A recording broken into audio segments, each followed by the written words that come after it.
Today's guest on the podcast is Joe Murphy.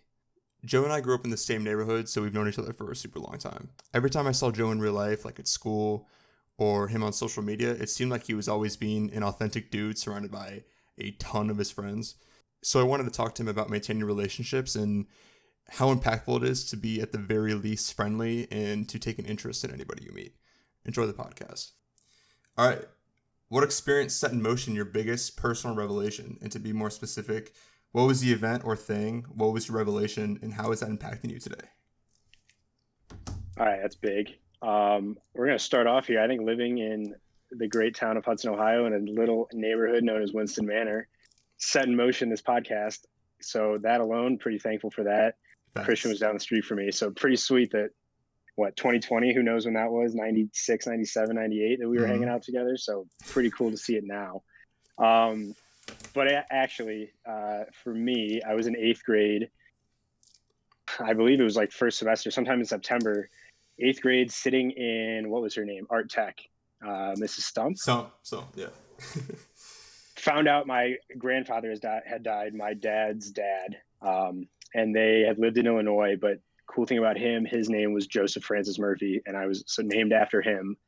And that was my first interaction with death as an 8th grader. So grateful for that, but also still pretty young, still had really no idea what to do about, handling the grief of things. I was the oldest in my family. I got a younger brother, but in the middle of the pack with cousins. So I kind of had those people to lean on, but the name more than anything. And then being at the funeral really set in motion this idea in my head that okay, shit, I'm a Joseph Francis Murphy too. And I'm seeing with my own eyes, the impact that he had on everyone that he was able to, touch and be a part of their lives.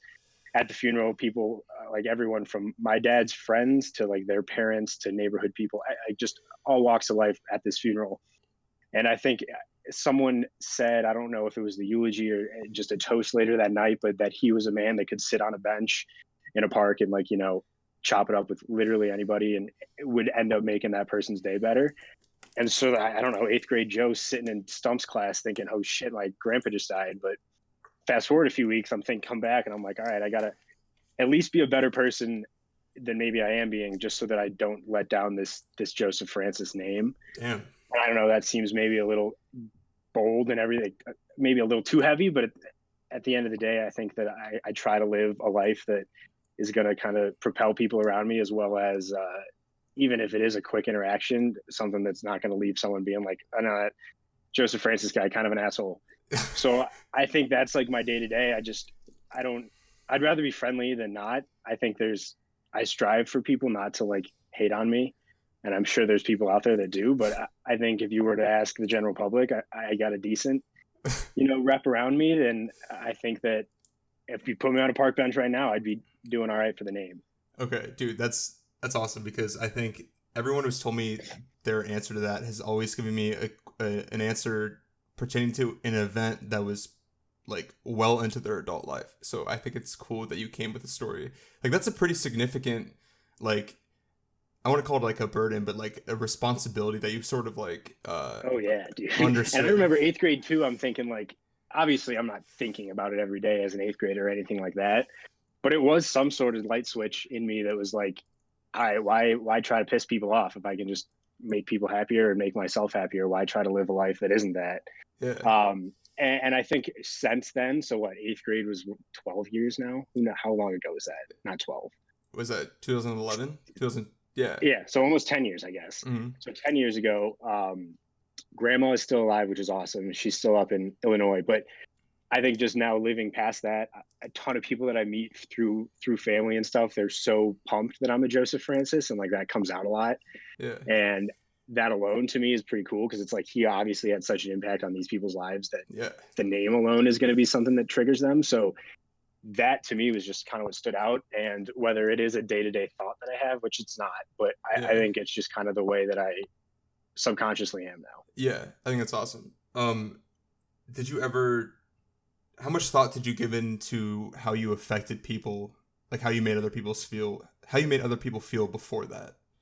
Was that ever a big thing for you? I think who knows? As a middle school kid, I was obviously living my own life, but also trying to, fit in and be friendly with people, whether or not it made sense for me. I was obviously just kind of poking into different friend groups and stuff like that. But at the core of it, I had a good group of friends. Yeah. Kind of going back to the neighborhood, like me and Hayden have always been good buddies to this day, obviously. And that's one of those things where I think I was thinking about it to some degree, but it wasn't like, oh my God, I need to make sure that I'm acting this way in front of people.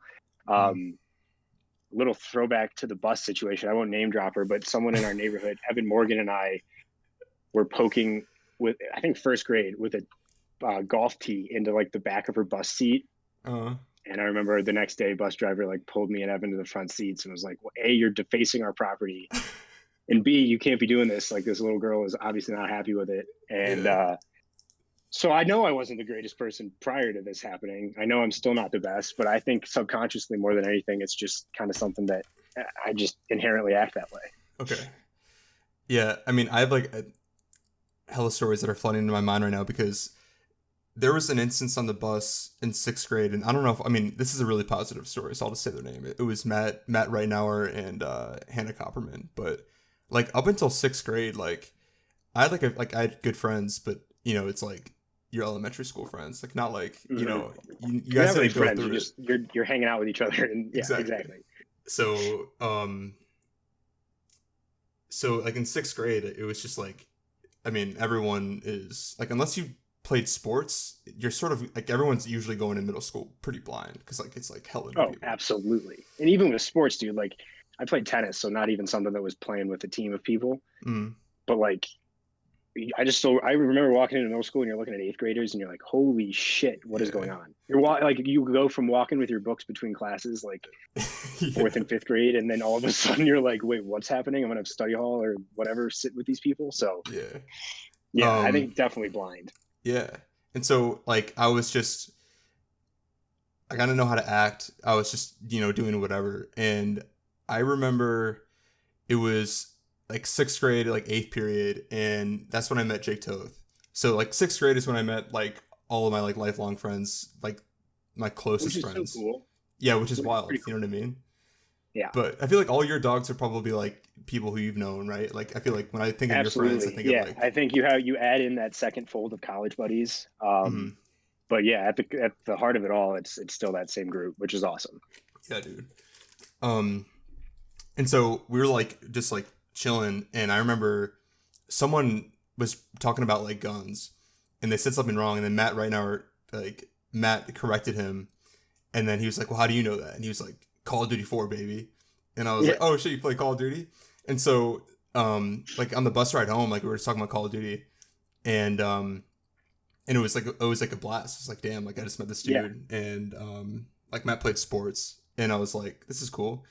And so like I just rode on the bus like every single day in the morning. I would just like hop on the front seat and I would just drive to school. I'm like, this sucks. You know what I mean? Like going to and from school. You're just getting in and got to go back. Hamsters on the wheel. Yes. And so one day, and I was like really bummed. It was like the winter of 6th grade. And one day I was hopping on the bus. Real and quick, I was like, when did you move out of the neighborhood? It was this winter break of 7th grade.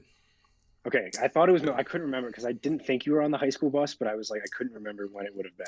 Okay. Yeah.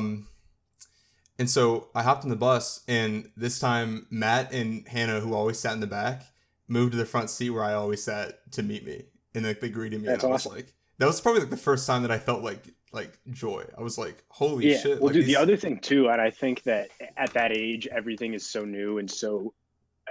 It's perceived that you were supposed to just have it, and like our friends are going to be there, and everything's going to kind of roll your way. But so much of it is just like, Matt played sports. Hannah was in the popular crew, but like at the end of the day, dude, they're just fucking people that were living in the same neighborhood as you, were on the same bus. Like you're not that different as a 6th grader. Right. So you had these perceived, I guess, ideas of, all right, well, maybe he plays COD now. This is sweet. I have something to connect with him too. But it's like, so did that, like everyone was. Yeah, exactly. At the end of the day, it's like, we're not that different. And I think too many people get caught up in like, well, I like this and they don't like that, so we're totally opposite people. It's like, no, you're not. You have different tastes in certain things. But like Katie said in her last thing was that growing up, playing video games and riding horses was like something that she was appalled to mention. Yeah. And it's like, why is that something that, and it is obviously something that we all thought about, but like, Mhm. it's so dumb that it is, looking back on it, type thing of like, I was just my own person, and there's other people that are going to be very similar to me, Yeah, and we dude. just didn't know it. Yeah, like looking back, it seems goofy, like stepping out, because when you're Hmm. in your sixth grade shoes, like all of that shit matters so much. Like it's like So much. there are hard barriers that you can't, like you need like something very special in order to like break through to certain people, like certain groups of people. I Like remember yeah, making my mom buy me nicer goggles so I looked cooler in fourth and fifth grade swimming, because I was like, I can't have these shit ass goggles in this dude's locker room walking out to the gym. Like, girls are going to be in swimsuits here, and I'm going to be wearing these that's big ass hilarious. goggles. So I just remember like that alone. Like, why was I so worried about that? I shouldn't have been, but here I was as a fourth grader. Like, damn it, mom, I need the Speedo specs. What are we doing? That's hilarious. Oh damn. But yeah, like I had to buy polo. Like I was like, I need to buy polo. I Yeah. was like, I need to like, everyone's wearing polo. I can't wear this like Hmm. no brand. Like Chip the Ripper talks about polo. Like I get polo. Yeah. Yeah. Um, Exactly. yeah, dude. So anyway, like stuff like that. When I personally realized, because there was always the very trite saying that, no one remembers what you said, but they remember how you made them feel. And Yeah. that moment, even though that was in sixth grade, I was like, that was like genuinely life changing. When something like that happened today, I'd be like, oh, cool. Like this person, like Yeah. we're a little bit closer today. Like that's whatever. Back then, it was like Hmm. life changing. I was like, oh It was, yeah, shit. it's a whole new day. Something Yeah. completely switches. Absolutely. And it was like it's all about, like I talk about planting seeds a lot because I'm big on like karma, but I'm big on like the practical karma. Like I don't mean like the esoteric, Hmm. like if you do good, then I mean like if you plant good seeds and you focus on planting good seeds instead of the outcome, that at any time down You'll the reap road, benefits. yeah, you yes, exactly. So you reap what you sow. Like that's basically it. And like interactions like that is cool because that also planted a seed for like that to happen again tomorrow, and like like for them to like for us to keep talking. Yeah. Um, and I just thought that was really cool. But it's interesting that you brought up the goggles thing and like how we're talking about getting into different relationships with people, because Jake Toth, who used to be like the world's most unapproachable guy back in middle school, like Oh, right. everyone Yeah. was Yeah. scared Yeah. of him. He is the reason I know what Etnies and DC shoes are. Dude, he had quite the wardrobe. I remember one time, like in seventh grade, I asked him, I was like, why did you want to be friends with me? Because like we were in English, and he's like, I just thought you were really cool. And I was like, what the hell? I was like, this dude Yeah. who like seems like he has like this huge persona around him, and Exactly. I Yeah. was like, The biggest energy around him, but yeah, I was like, what's going on? And so like that happened, and then like when I became friends with Jacob was sort of through COD too. I also just like walked up to him, and it was also weird for Jacob because Jacob was also like one of like 5 black kids who were in our grade, so it was like oh Jacob yeah. also stuck out like a sore thumb. Uh-huh. And so I hit up him, and then like it's just weird, dude. Like I feel like because like personas, or I should say perceptions at that age Hmm. are so strong, but So strong, everyone and wants like, the same thing. and they're rooted in so much. Yes. Whether it's parents being like, "Well, you shouldn't be hanging out with them," or it's friends who are like, "Oh my God, why are you hanging out with them?" Yeah. There's so much that you are just there's so much at you, and all of a sudden you're like, well, why am I, what decision do I even have to make anymore? Yes. Because it's all so in your face. But I think at the end of the day too, as a sixth, seventh grader, like, I was just happy to have, and speaking to what you just said, like, you were just happy to have these people that you could then go hang out with, talk Yeah. to, play Yeah. play video games with. And it wasn't even the friendship of like caring for them and what you might think of as like a relational friendship, like I have your bag, you have that. It was just like, we're just hanging out, Yes. Yeah. enjoying each other's presence, and like playing video games together. Yeah, dude. Um, I think like the thing that it was interesting because like there's a lot of people who I know who had like really close friends, and not that they're standoffish to other people, but like I feel like they got comfortable with their group of friends. So like for me, like I had no idea that Jacob or Jake would move out, and they happened to move out in the same week our sophomore year of high school. So I was like, oh shit, like both my best friends are gone, There you go. Yeah.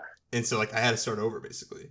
And it's one of Uh-huh. those things where like I know a lot of people, not that they don't want any new friends, but they Especially forget. high school though, it's so hard. It's like, Yeah, like people forget that like for me, I never thought that like I could lose both my best friends in like a week. Like they would move away and I would have to like not restart, Do but it like again. yeah, like Yeah. make my current relationship stronger. So it's like for me, it's like I Hmm.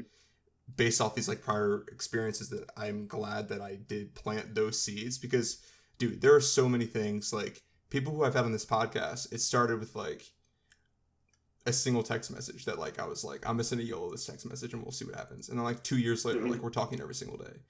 And I didn't Yeah. need to like hit up that person. Like, they didn't like I didn't need to get anything out of them. But it was just like that person Yeah. seems interesting. You know what I mean?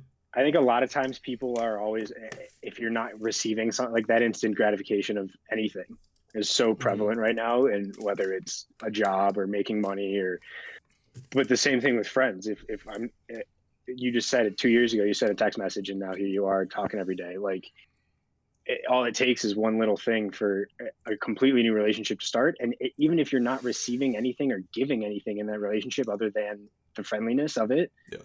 that's okay. Like I think too many people look for a redeemable quality out of everything they do Yes. or something that they can cash in with, Immediate. whatever Yeah. that may be.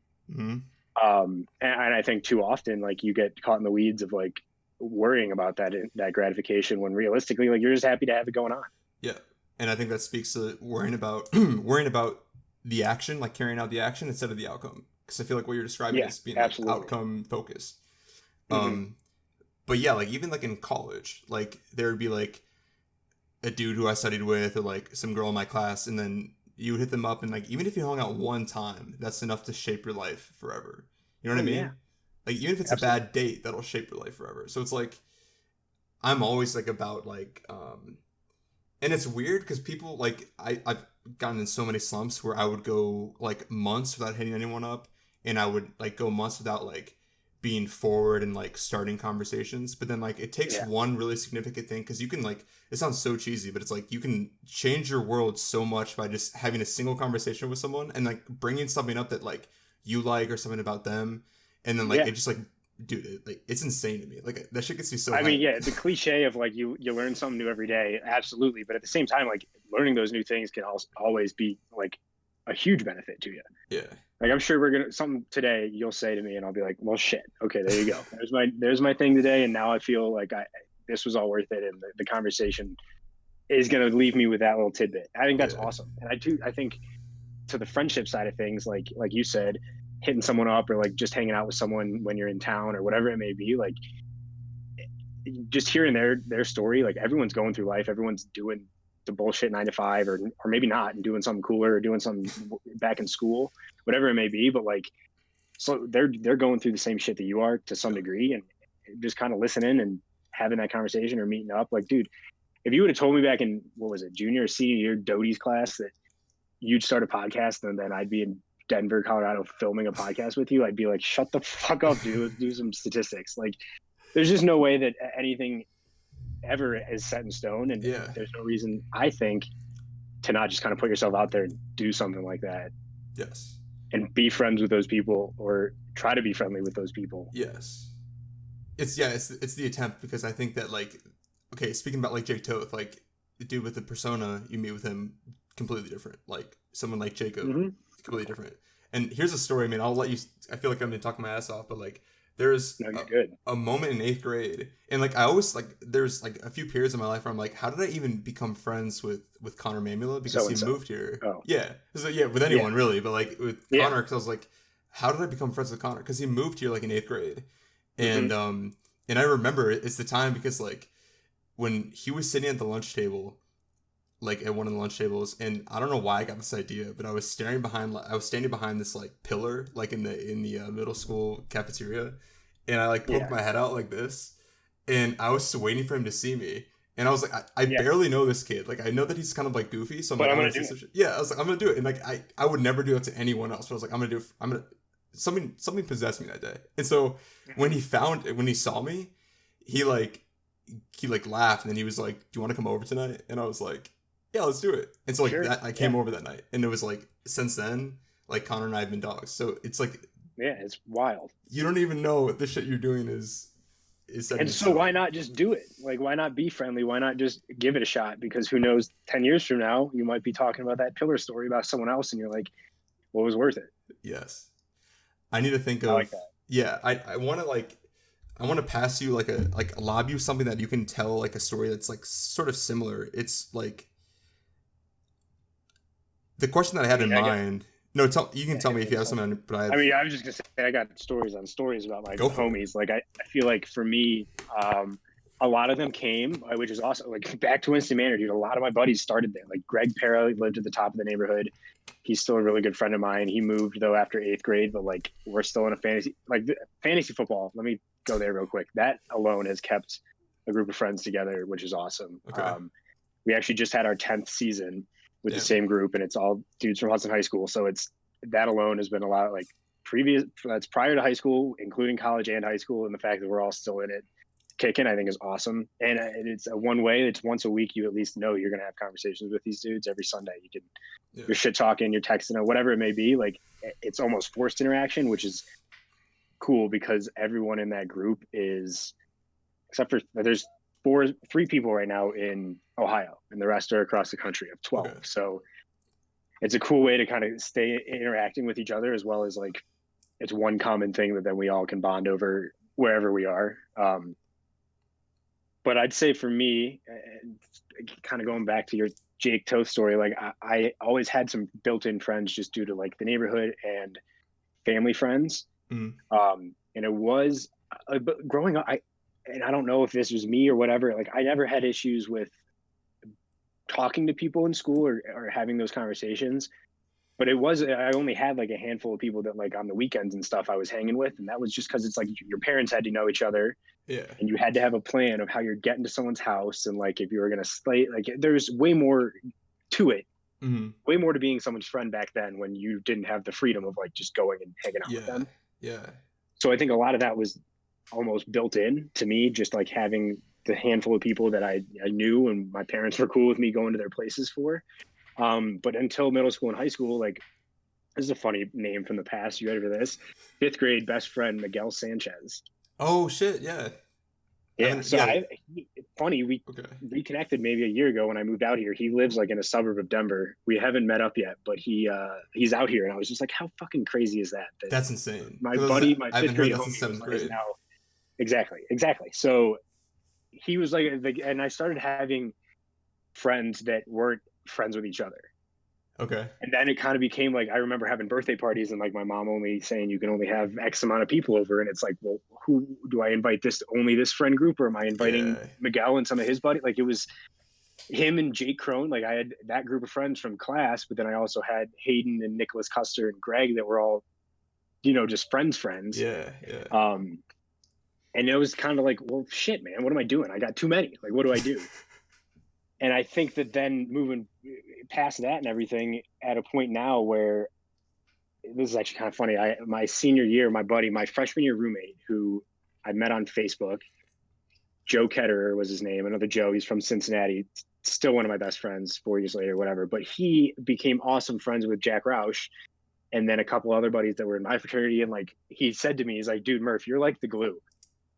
Like you exist within all of us that are kind of keeping us together. Like I wouldn't be friends with Roush, and like now him and Roush would consider themselves like really good friends. That's cool.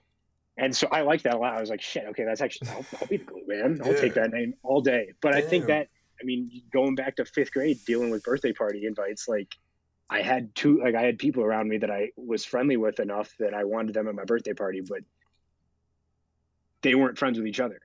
Right. So it was just like kind of dealing with that. But I just think that's kind of like a funny little insight into how here I am now, and it's still something people are thinking about. Right.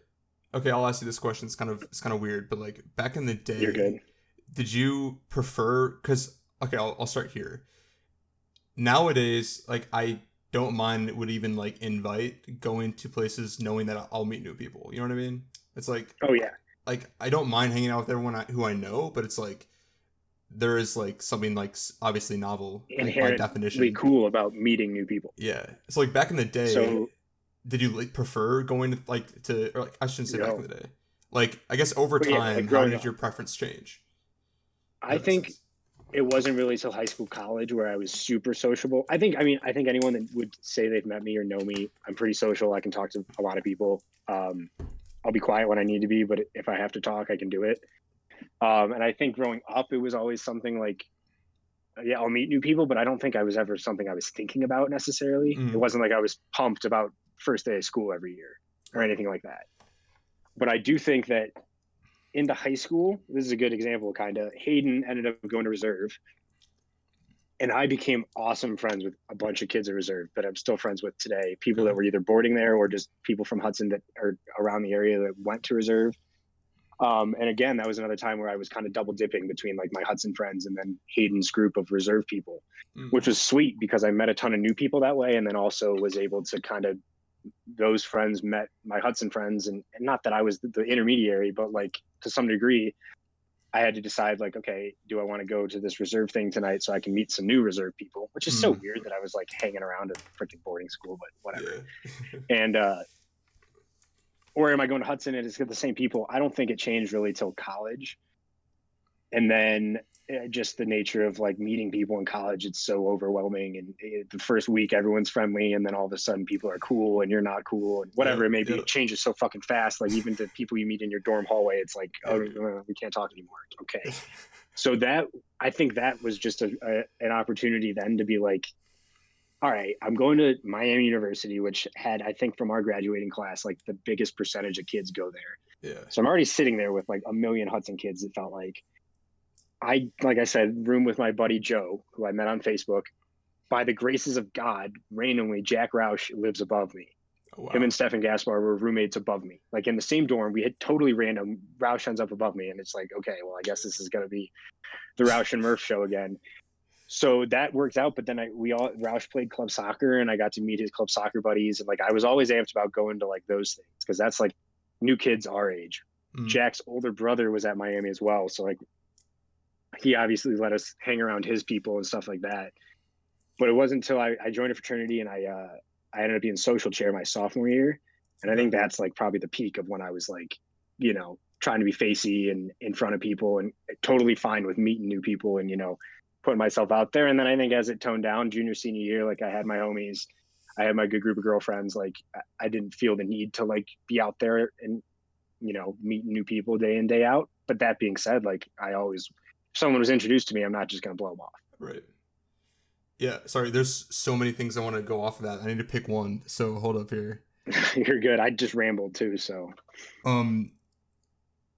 Okay. Here's something that's sort of related, and I'm gonna write the other things down while I'm asking this question, so I don't forget it. But what? Because you said this earlier about like instant gratification of hmm meeting people. relationships.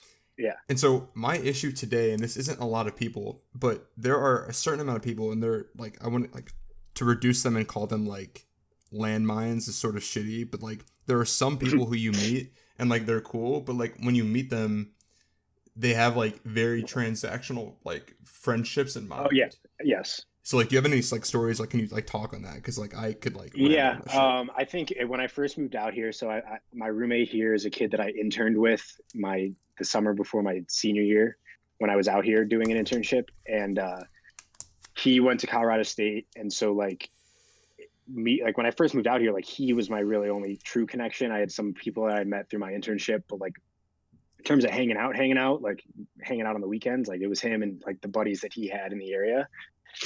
And I just remember being like, okay, like I can either be here today as Brett's roommate and meet all these kids as like, this is Brett's roommate. He's fine, but he's just Brett's roommate. Or I can just try to, like, I'm going to be someone now who's going to be involved in like their group. Mm, And so I don't think it was like a conscious decision that day of like, how do I act? But I do right. think when I was in this new setting and like had to just make friends, it was like, all right, I might as well just go for it. Like, I'm Okay. not just going to be here. Hey, yeah, nice to meet you guys. I live with Brett. Yeah. Like, I might as well just try to be myself.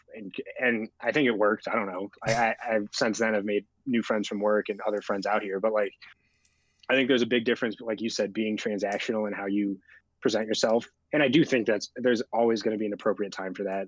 I don't think I'm going to be knocking on your door to be friends with you every time I meet someone, but Mm, I do think that in a setting like that, like why not, man? You just moved to a new city and all you got is the people that you're going to be hanging out with. So why sit in your apartment and kind of wallow in not having those people? right. So I Well, just did it, and I think that was I think it helped. Also, another funny name here. You ready for this? Clay yeah. Morrison. Oh wow, yeah, that too. Holy shit, He middle so school. he we worked together at the same company out here, and he moved Okay. back home start of quarantine and everything when we got sent home and took a new job. But he was another kid out here that I was able to lean on, which is funny because like again, Clay and I never like friendly Yeah, always, but like we weren't hanging out. And then I got out here and we were hanging out. So I think yeah. that's a good piece. Like there shouldn't be a reason if you meet someone and you liked them, why not be friendly with them? Yes. Okay. I'm so I don't forget this. Okay. I want to be more specific on that question though. Like when I say like transactional, what I like really meant was like when you're friends with people and like they have like sort of like an unspoken quota of you Like a can motive. They have their motive. maybe it's a motive, but like it's more like if you like you're friends now and you must be emotional support, you must hang out a certain amount of times, you Oh, must yeah. speak. You know what I mean? So like that's Hmm. I feel like as someone like you, like I see you as a person who's like who maintains relationships very well. I feel like at some point Yeah, I either say fuck like that system. yeah, like inherently you sort of realize that like you have to have strong boundaries at a certain point. So like And I yeah, think that that's so unrealistic too. At yes. this day and age, like, okay, take COVID out of the equation. Like I just said, all my friends are across the country. Like I can't technically see them X amount of times every year, Right. but that doesn't mean I can't be a good friend and they can't be a good friend back.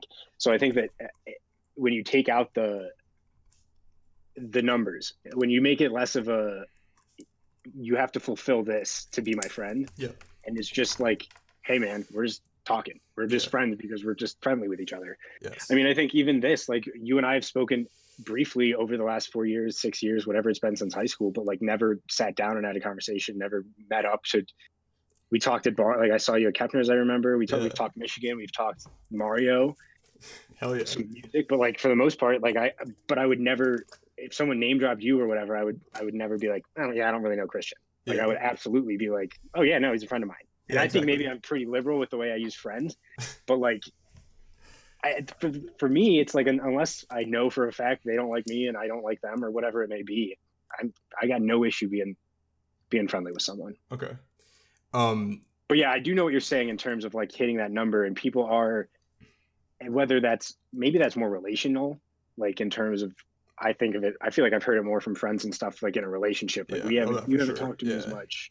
Yeah. And I think now a lot of my friends and certain obviously different friends have different reactions to things, but I think everyone now is doing their thing, Yeah. and any interaction with me with everyone else is bonus, man. Like we look Yeah. forward to like the little FaceTimes or whatever it may be, talking fantasy or just sending each other music. Like I think those little things that seem, I guess, meaningless or something that just kind of happens transactionally throughout the day, those end up kind of building Yes. the relationship that's going to exist for people that aren't living down the street from each other anymore. Yes. I think um I'm gonna get back to that. I think to go Okay. back real quick is that before because this I think this is like interesting is that you're talking about meeting all these people like Jack ending up above you, Clay Mm-hmm. Morrison, like Miguel, like all of these people, like it seems from like a certain person's viewpoint, like from like maybe like a spiritual person's viewpoint, they could be like this is like the universe having your back. Like all these like it's like you have like these lucky breaks like here and here, but it's like So, low key you're playing like that was all a product of you. You know what I mean?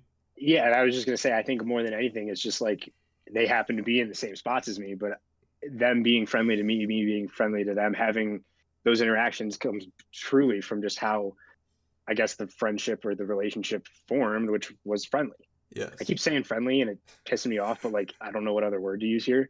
I think Cordial. that cordial, yes, yeah, the very very cordial in my greetings with people. But no, Yeah. I think that I'm going to take kind of, this goes back to me when I was looking for a new job and everything. Something my dad told me growing up that sticks forever, will stick in my head, was that you got to have the juice. Business life, you got to have the juice. And I think that Clay and Miguel, all these people that have been around me, are that's the juice. Like I've developed a network, business professionally or socially, that has people across this country and in different jobs and in different industries and doing different things with their lives. But I've built a foundation of friends and connections that kind of has allowed me to then do my thing while a ton of people I can lean on. Like Yes. when I was, hunting, doing the job search and sending out all these applications. Like my dad, there's just, I feel like I'm at a point now where I've been comfortable reaching out to like my parents' friends or my dad, no, my friends' parents for like industry help or, you know, job advice. Like Mr. Custer just helped me with my resume. Like, and what started is just like the dad that was, you know, throwing us wiffle balls in the backyard is now like a dude that I feel like I can lean on, and not fully like I would my parents or whatever, but someone that if I needed some advice or whatever in some walk of life, they might be able to give that to me. Yeah. And so I think, yeah, like what you said, I think it is a product of the foundation I've laid. And not in like a conceited or, you know, boost in the ego sense. I think more than anything is just, I've tried to position myself in a way that the people around me are going to enjoy interacting with me. Yeah. And I think since that's happened, it is weird though that like Clay just happened to be out here. I'll give you that. Yeah, that is. And like certain things for sure. But I do think that it could have been Clay, but if I had never talked to Clay in high school, like it would have just been a kid from high school. Right. Yeah. So I do think there is a difference than like just the random sporadicness of life. But at the same time, like we were friends because we were friends to each other. Right, like, yeah, right. There's no more than that. It was just like we decided to be friends. And I think what's really cool about the whole networking thing is that like there are people who go into networking and making friends for that purpose. Like I like this person seems resourceful, so I'm gonna like not necessarily like deceive them, but like that's what I want. What they have. I want their resources. Yeah. And so from you, it's like I feel like that wasn't your intention going into it, but because that wasn't your intention getting into it, that's what you get out of it. Yeah, it worked out. But it has to be genuine. You can't trick yourself. If I had been slimy out the gate, like who knows? Clay probably wouldn't have been willing to come and hang out with me all the time. But like, fast forward a little bit, and here we are. So I think that on a cliche level, like why, for me, it's just like, be nice, man. Be nice to people. Be friendly to those people because who knows? And like, who knows? There's people that I met 10, 20 years ago at this point that could end up being, like you just said, send that text message, reach out to someone because 2 years from now, that could be the most important person in your life for whatever reason it may be. But like, no exaggeration, yes. Exactly. So you don't know what any relationship will result in. And there's so many that don't result in shit, and that's okay. But there's so many that like, if you didn't just do one stupid, silly thing, like stick your head out from behind the pillar, like shit, what's happening? Would I be talking to Connor? Would I have ever been friends with Connor? Like, it's just one of those things where you can't ever know unless you kind of do it. Yes. So without being too spiritual or whatever, you know, you just have no idea. You just kind of gotta do it. For sure. I don't know. Like, I feel like it gets me, like, I can't even help it. Like, that always gets me in like a spiritual, like, this is meant to happen sort of thing, because I feel like so often does like someone come, not to the rescue, but like does someone come in clutch, like what is seemingly random to me. I'm like, how do you come out of nowhere and like help me with this? Like all of a sudden, you know what you're this big aspect of my life. Yeah, like you're in this industry and you can give me insight. You're talking about like your friend's dads. It's like, it's weird. It's like, it seems like it's like a little bit bigger than you. Yeah, it seems scripted, but at the same time, it's like, I think that's just kind of how it works. Yeah. Shit, dude. So another thing I wrote down before this too, kind of with that whole the juice thing, was that like I had a blast in college. My grades were fine. I was definitely a better high school student than I was a college student. Me as well. And I think that it was something that I realized, and it also was one of those things like growing up, like, you know, you're in math class and you're always going to be smarter than someone else. College hit, and all of a sudden I was like, all right, yo, everyone's smarter than me. Yeah. Like it's no longer like, all right, there's a couple people here. So it was like, for me, realizing how to play into what I am and what I'm not. And Katie kind of spoke to this in the last thing in your last one, was that you just got to, she owns what she's got, and then you play to those advantages or disadvantages to better yourself. And I think, I know I'm never going to, like, moving forward, sure, depending on the room I'm in, maybe, but I'm not going to be the smartest person in that room, most likely. But I do think that I'm personable enough to like win over a room or make a decision that the room is okay with. And I think that I realized that towards the end of college and then into this last interviewing process of like, I can't sit here and do calculus for you and make that my job, but I can call people and do sales pretty damn well. Yeah. And I'll sell that to you in this interview. Like, and that's the funny thing about sales, is like your interview is just basically you selling yourself. But for the most part, I think that's what I realized, was that I'm not going to be able to be the genius every time, but I can be the person that maybe people can rally behind, or that leadership side of thing. And I don't know if I'm ready to be a leader yet, but I think management and that role of things is like something that for me, I've positioned myself in a way to allow that, I guess, if that makes sense. For sure. I can see that. I want to say, you brought up leadership, and I want to ask you, I mean, I feel like this is like a pretty boring question given like the possible answers, but I feel like, do you think that like your leadership qualities, like your social qualities, were like something you've always had, or do you see it more as like a skill that you've worked on? Dude, I don't. Yeah, that's that whole nature nurture thing. I don't know. Maybe I think like growing up a little bit, I was always.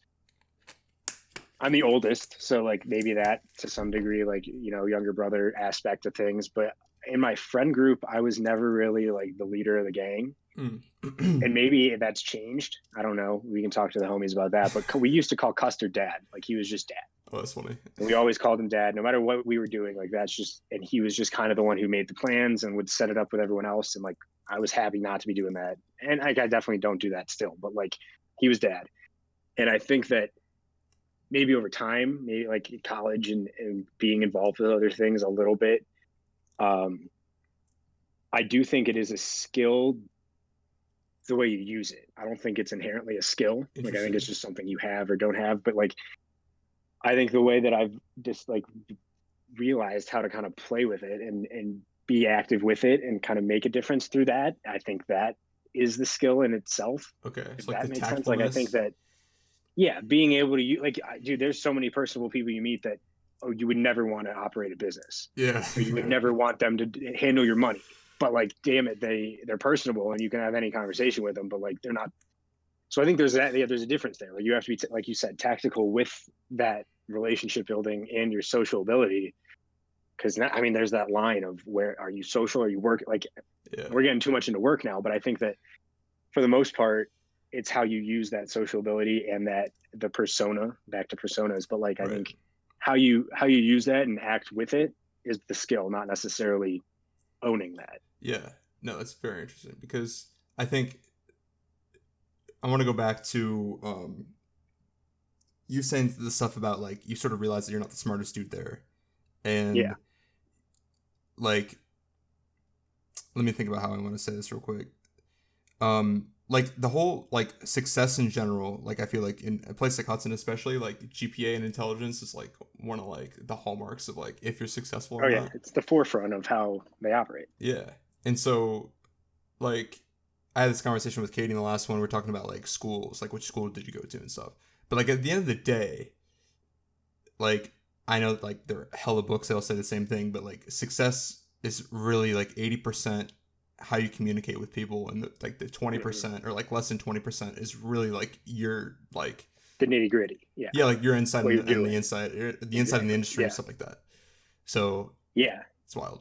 I think too, kind of going with that, the other thing that I realized in college was that, and you spoke to this a little bit in your last one with Katie, was that so many people shit on Hudson, and it's like, there's certainly reasons that there's toxic aspects of it, fine, but that's going to be I'm in Denver now and there's toxic aspects of things. Like it's everywhere you are. And I think the one thing that I never really realized until college was how not helped, but how much effort goes into making sure you're doing well.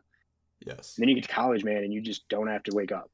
Yep. You don't have to and it's just like, okay, no, I don't have anyone telling me to do this right now. And that was eye-opening. And I learned easy way and hard way of like, okay, shit, now I'm really, like you said, it's going to be the product of how I communicate who I am and what I do, because it's not the schoolwork anymore. And moving forward, it's never schoolwork. Yeah. Unless you're doing accounting or you're doing, crunching numbers. Like if you're in any sort of sociable role, it's all about how you, portray yourself and are able to rally those people with you. And I think that, I didn't have that feeling until later years of college and now. Yeah.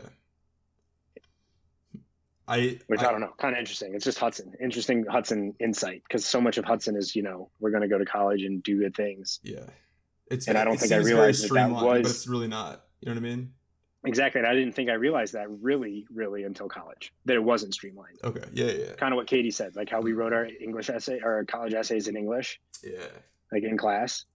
Like no other schools were doing that, or schools were, but not, the run of the mill public school. Right. Dude, that's So yeah, I don't that's know, kind insane. of interesting. Because I want to say that like when I got to like college too. Now that you said that story, I'm like, you do feel like lost. Like even if you have friends, you're like, holy shit, like what am I doing here? Not like what am I Yeah, doing here, but like there are so many what am I aspects to supposed life to be now. doing? There you go. Yeah, Yeah, like exactly. what am I supposed to be doing with my time right now? Yes. And yeah, and you kind of talked about this too, the time management of things, and putting aside time to do nothing and putting aside time to go hang out with friends. Like it's okay not to be working all 24/7.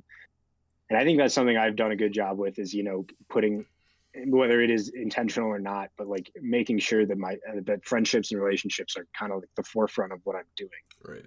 I haven't yet, and maybe it'll change, who knows, but like I haven't, these two jobs I've had in like college, there was never a time where I was like, I need to be by myself and dive into what I'm doing. Like that hasn't happened yet, in terms of like, I need to block everyone else out and just really do Joe Murphy right now. Mm-hmm. And that hasn't happened yet, in the sense where like I'm not communicating with friends or family or whatever it may be. And maybe it won't, but like, I feel like that kind of storybook ending, or storybook start of a career or whatever, is like, you really dive into things and you're only focused on that. Yeah. But I've really tried to just stay on top of like, like I said, sending songs to people, or just something. Like my favorite thing Yeah. is Snapchat memories and like photo of the day stuff, because it's like, oh Yeah. my god, this kid I haven't seen since freshman year of college. Let me shoot this to him, and then you end up chatting for 20 minutes, and it's Yes. like, all it took was a stupid fucking photo of us for Right. us to really be friends again. But that's all it ends up being. Yep. Like, back to what you said, if all it took was Matt right now or liking Call of Duty Yeah. for you to be like, oh shit, we're not that different. Yeah. Exactly. Same with it. Here's a video of us drinking beers in our dorm room. Like, remember that? Let's go Yeah. back, dude. Like, we're still friends. It life gets in the way, and you just got to make sure that you got to find that time, I think. Yeah. Dude, the power of Snapchat memories are like otherworldly. Oh, For sure. incredible. Yeah. Either for the better or for the worse. Yeah. Actually, though. But yeah, I agree. Yeah. Okay, so now I need to think about, because I'm thinking about Snapchat memories, what I was thinking about before. Shoot. I definitely forgot. It's gonna be a minute before I remember it. I want to go back to something that we talked about a bit ago. Okay. So this is kind of like a broad question, but like the thing that I had in mind was to ask you like a significant event that gave you like I said certain insights. I wrote down certain insights on human connection, but what I like, I'll explain that a little bit more. Like, it's sort of like the first question I asked you, but like, what was a significant thing that you learned about yourself or about like human connection in general from a certain person at any age? Like, like a certain relationship was so special to you. Like, how did that change? Yeah. I think right now, like my core group of friends kind of all had the realization too, like after college, of like, we're doing this, but like we're obviously still the boys. We're all going to be doing the boys stuff differently. And for me, like I would say, like I got Roush is in Chicago, Sully is in Columbus. Roush and Sully are like the OG, like that. Those dudes I've known since basically birth.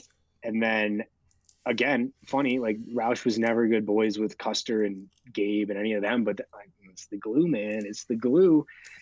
I'm telling you. But I think that since all then, and like kind of seeing people go their ways, for me, I strive for that personal interaction. Like I was, when I first moved out here, it was July 2019, and I started work in August. My roommate Brett, that I was saying, he is doing medical device sales. So he was like, when pre-COVID, he was flying Monday to Friday basically on the road across the country, and then he'd be back for the weekend. So like I basically moved out here and was basically kind of living alone for like the first little bit of time. And so I was, FaceTime and texting all my buddies all the time. And then I kind of realized, I was like, all right, I can't just lean on them always. Okay. They're always going to be there, and I know that, and they know I'll be there for them. But at the same time, like, I'm here now. I'm in Denver. I gotta make the move. I gotta really, maybe this is the dive in, but like I really got to just accept where I am, and kind of like embrace what's happening. And you had a question written down with talking about like, moving out of Hudson and the travel aspect of things. I think for me, it was never the thought of I need to leave Hudson like that. It was never like, fuck this, I got to get out, I'm going to Denver, I'm moving across the country. Like that was certainly not it. Mm. It a lot of it was just circumstantial. It was the internship I got, like it brought me out here. I loved the city. It worked out well. Like, and now it's so funny. There's so many people that I know that are moving here, and I'm like, damn it, yo, this is my place. I got here first. Like, you can't do this now. Damn. So it's just funny, kind of the way you frame things and the way you look at it. Like, I first moved out here and I was just not bumming, but like Hayden Yeah. was still at Miami with all my friends. Like, he was finishing up his fucking senior year, and I was like, dude, I just left college and now I'm working a 9 to 5. Like, what am I doing? Yeah. And my brother was there and all this stuff, and it was kind of like tough. It never sucked, but it was tough in terms of like accepting it. Yeah. But once I did, I think I was just like, all right, this is it now. And now I'm like, I love it here. So it's Okay. been good there. In terms of relationship or person, I know we really strayed away from that question here. Yeah. I think the ultimately for me, kind of a backtracker here. So grandpa's funeral, 8th grade, junior year of college, Jack Sullivan's dad had killed himself. And that struck the biggest chord with me and Jack Roush and, the friends in that group, Trevor Colazo, people that I was super good friends with. And it really was something that sucked. And I remember at that funeral, that to me was like the true embodiment of someone that was able to, really make it was walked in the room and that's it. Like Sully was here, and seeing people there, like, and their reaction and just the sadness of it all. And like, but then also the stories and like, the camaraderie behind, like, oh my God, let me tell you another Sully story. Let me get you this Sully story. Like that to me, like was, and now a junior. So like from 8th grade to that was like my second big, which again, grateful, but like my second big, run in with this, with death, especially that close to home. And like the Sullivans and the Roushes were all super good, like family friends. And so it was just a lot. But I think that seeing that was something like a troubled alcoholic can still have the craziest impact on people because he was so friendly. Like, right. and he grew up, born and raised in Hudson and lived in Hudson. Like he just made an impact on the community. And like, that spoke to me. And whether it's in Hudson or another city across the country, like I hope to one day that, I'm hopefully not an alcoholic, but I'm hoping that people are at my funeral like, damn, all right, this guy was pretty cool. Yeah. That's the hope. Damn. So I think that funeral and that kind of aspect of changing life, and that was like the first, parent of someone I knew close to me that had gone. So it was like, whoa, all right, this shit's legit. Like we're in this now. Right. And like at that age of like, people are getting like, and it's now just something that as shitty as it's always going to be, having that. And then the second level of things was that he was able to touch so many people that many people were there. Yeah. And being able to lean on each other was just that's what I'm looking for. Okay. That's kind of insane how you had like a repeat, but like you were, I know, like very similar people. Yeah. In terms of the mayoral vibe, like they could walk in any place and it's like, oh, Joseph Francis here, Sully's here, like. Yeah. So, pretty cool. Yeah, I want to say that one of the things that I think is like I want to know what your opinion is on, like you said that like there are people who have like very strong vices, and like a lot of people from the outside looking in, and like I think it's just people who haven't looked at their own vices like closely, is that I like to like the disdain of some of my friends is that like I've befriended and I still talk to some people who like some of my friends think are like irredeemable and like are not like great people. And to me, it's like my interactions with them have always been positive, and they've always like removed that part of themselves away from the equation. And I think for you, yeah, and it's like I wish I could speak more on this, but I'm gonna be safe. I kind of know where you're going with it. I think you're trying to say like everyone's always gonna have a story for everyone else. Like, but my relationship with you, Christian, is different than your relationship with Jake Toth. Right. And I think that in my relationship with Jake Toth, kind of that triangle of things, if you look at it that way, right. Like, but I don't think that it should be like if I all of a sudden was like, man, fuck Jake Toth, which by the way, I'm not saying that. I almost sold him a pair of Jordan Oreos a couple years back and he didn't buy them, but wow, Jake Toth, good kid. But what I'm saying is I sold him to Connor. So Connor has them now. Okay. So they're in the friend group, man. Don't worry about it. Yeah. But like if I had all of a sudden hated on Toth, I don't think it's that fair for you to be like, well, man, I've had no problems with Joe. Yeah. It sucks he's got problems with Jake, but like at the end of the day, man, I think too many people get caught up in that. Yeah. And I'm never gonna choose the side of someone unless it's been given to me that that's the way they should, like that they behave or they act that way. Okay. But if you shit talk someone and then I go meet them, I'm not going to be an asshole to them Yeah. until I have the right to be. Yeah. If that makes sense. Yeah. No, I hear you. Yeah. I think too often there's too many preconceived notions and too many preconceived ideas about people and things that we get lost in. Like, who knows? You could have been awesome friends, but you just didn't give it a shot. Yes. Like, dude, like, I'll give you another story is that, like, when I first met, like, my first few interactions with Drake Crone were, like, some of the shittiest. Like, I was like, I honestly don't fucking like this kid at all. And then, like, This kid sucks. Yeah. yeah, this kid does suck. And, like, by the time, I think it was high school, like, Jake had, like, his gaming clan that he made, and it was huge. And then he left it and joined ours, which was, like, it was, like, if I, like, you're like, man, this kid ain't so bad. Yeah, I was like, but it took a long ass time, and I'm like, I'm glad that I didn't write him off and I gave him multiple tries, because, like, this is gonna sound lame, but it's like people are, like, so multifaceted that, like, it takes a lot of interactions to even, like, figure out what a person is sort of. The other thing now too that I think is so insightful, then awesome that you're doing this, because, bro, the opinions of us in high school were dog shit. Like, if you had done this podcast in high school, you'd be getting the most. I would have gotten murked, dude. Long-winded. Exactly. Yeah. You would have been like the gossip podcast. Exactly. And I think now, dude, people are, like I said, they're doing their thing and, like, are excited to talk about what they're doing and excited to, like, give insight to who they are. Because for so long it was just surface level. Exactly. Relational friendships. And that, I mean, that's high school. That's going to be anywhere in terms of, like, you know, the popular kids and the jocks and stuff like that. But we're all people. Back to that, like, I'm sure right now you could hit up anybody that in high school you were like, man, fuck that kid. And I bet they're entirely different in terms of how they would at least be, you know, willing to talk. Yeah, for sure. And I think this is so sweet that we're doing this, because, like I said, we've talked here and there, but never, you know, enough like this, not like this. So I think it's cool that you're doing it, and cool that people are, you know, doing it and, you know, putting themselves out there. Yeah. No, as opposed to just exactly coming in and well, what's Christian doing? Why is he talking to people? Yeah. No, because, like, that was one of the cool, things, man. I was worried about that, because I'm like, I feel like, because I could really take this in, like, in a Hoey direction. You know what I mean? Like, I can, like, use this as, like a fucking Keemstar Drama Central. But it's like, for me, it's like, the whole thing about high school. I think the conversation has been great, and everyone I've listened to has been awesome to hear. I mean, Katie and I were, like, pretty good friends junior and senior year of high school. Like, she was hanging out with my girlfriend group of people and, like, my friends, and listening to that the other day, I was like, holy shit, there's so much about Katie that I would never have known. Exactly. Yes. And never would have cared to know, because I didn't care. Yeah. But why? Like, I should have cared. Yeah. We all should care. Yes, exactly. Like, I think everyone has something interesting to bring out, and even insightful to. Like, I don't know, you've talked about everything on this podcast, from, you know, weight loss to depression to being soft online, and now we're just talking about being friends. Like, it's cool. I think it's cool. Well, I appreciate that, dude. Yeah, absolutely. I want to say the one thing that, let me be careful how I say this.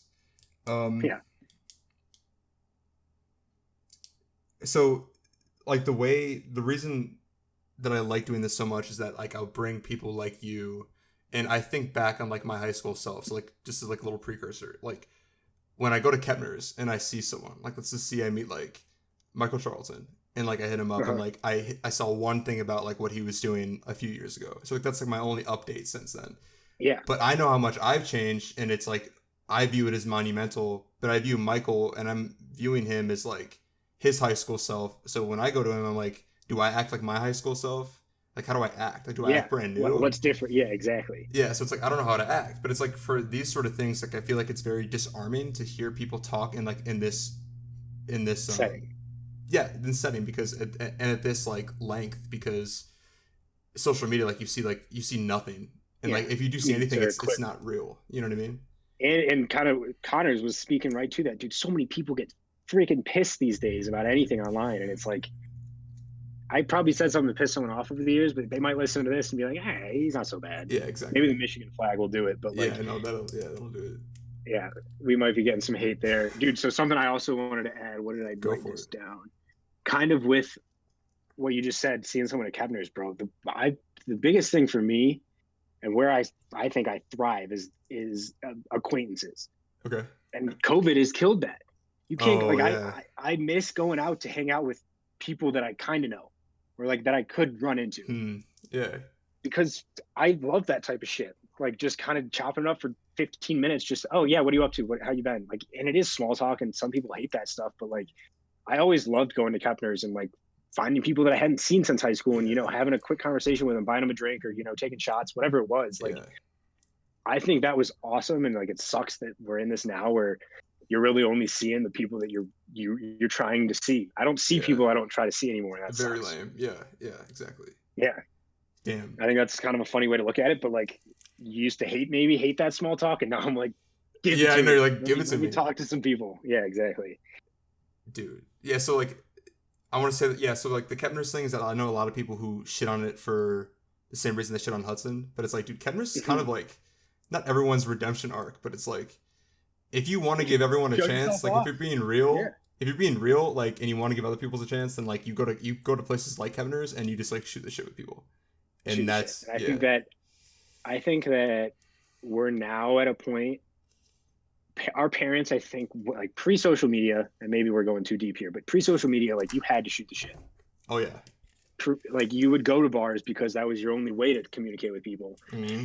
And I think we're in this realm of like we're so comfortable with our friends and so comfortable with what we do that I think we just don't give ourselves the opportunity to not be comfortable. And I don't think Yeah, I'm out here seeking, to be uncomfortable. Like yeah, I don't do crazy shit to like, put myself out of the comfort zone. But I do think that a lot of people just kind of, put themselves in this box of and not that it's always a bad thing, but like, because they are content with their friends and whatever it may be. But I think, like you said, there's so much to these relationships that could end up changing your yes, life for whatever reason yep, that you have no clue about because you're only hanging out with those, six people that you grew up with. Which yeah, again, I'm not hating on it, but I think you gotta give it a shot. yes. And I want to end on this, and it's kind of corny, but like, Yeah. how many things that changed you significantly that you can look back on was something you could have predicted in the way that it was carried out, if that makes sense.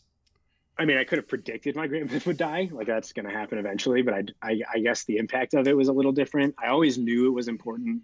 Kind of, I guess, bring it back that way. Kind of knew it was a little important that like I was named after him. Like that was always made, you know, known. It was always known to me growing up. Like, oh, you're Joseph Francis Murphy II, kind of thing.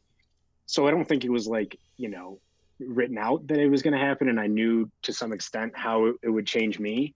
Okay. Um, but that being said, I do think that there is some inherent, like some, inherent lifestyle choices and things that you end up doing that, while they are life events, like it is how you kind of, take those on. Okay. Someone's always gonna have something happen to them. Mm, And for people sure. like, and I, like I keep saying, grateful enough that I've only really had two close deaths to me, but that's going to happen again. And I know it. And I know now at least a little bit more how to prepare for that or how to handle it after the fact. Right. And I also don't think, I hate when people are like, this happened and no, this is what I'm doing. And I'm such a better person for it. Like, I don't think every life event needs to be a qualifier for like a total change and makeover of your life. Like, Okay. I think you can find, a couple of things in each thing that happens every day that you can be like, all right, let me build upon that That's true. more Yeah. so than being like, damn it, he's dead. Now I need to go do something that's so drastic. Like I think Yeah.